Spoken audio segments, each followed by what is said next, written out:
Let's now get you the big political focus. The BJP has retained all 4 sitting chief ministers for yet another term in the 4 states where it's won the election. That is, of course, the state of Uttar Pradesh, Goa, Manipur and Uttarakhand. The big surprise here, of course, has been the fact that Pushkar Singh Dhami, who in fact lost the election, is going to be the next Chief Minister of Uttarakhand once again. He's been given a second term, surprising most. While Mr Dhami lost his own seat, Khatima, the decision is seen as a recognition for the 46-year-old who had spearheaded the BJP's campaign that led the party to a record straight second term. Let's go right across to Sukirti, who's joining us live from Dehradun. Sukirti, came as a surprise to most that Pushkar Singh Dhami, despite losing his own seat, has once again been picked for another term. But he is clearly the man the central leadership has credited for the win in Uttarakhand.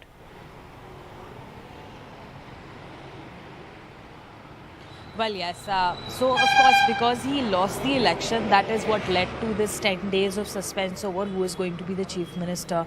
There was a certain hesitancy within the party on going ahead with a leader who had lost from his own constituency. So, when the public does not put their trust in a leader, one does not get the public mandate, then it gets difficult for the party leadership to go ahead with that name.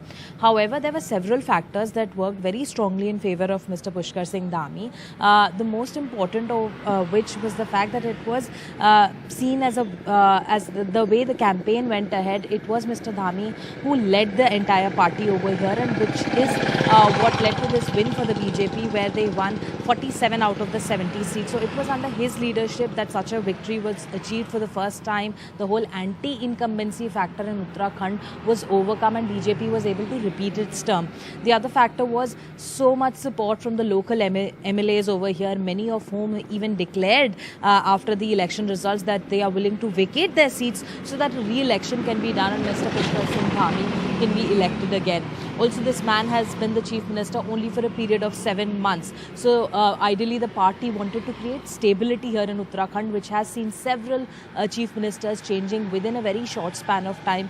Even before Mr. Dhami was elected, Mr. Trivendra Singh Rawat, Mr. Teeraj Singh Rawat changed in quick succession. So, the party wanted to have put in their faith in a leader, continue with that leader to have a sort of stability and create the right public perception about the BJP. This is a party that has faith in its leaders. We are not an indecisive party that constantly keeps changing leaders. So for all of those reasons, Mr. Pushkar Singh Dhami has been announced as the chief minister again, and all eyes now on his swearing-in ceremony that will take place at the parade ground here in Dehradun tomorrow, with a seating capacity of at least 20,000 people, and it is expected that all senior leaders of the BJP will be present tomorrow.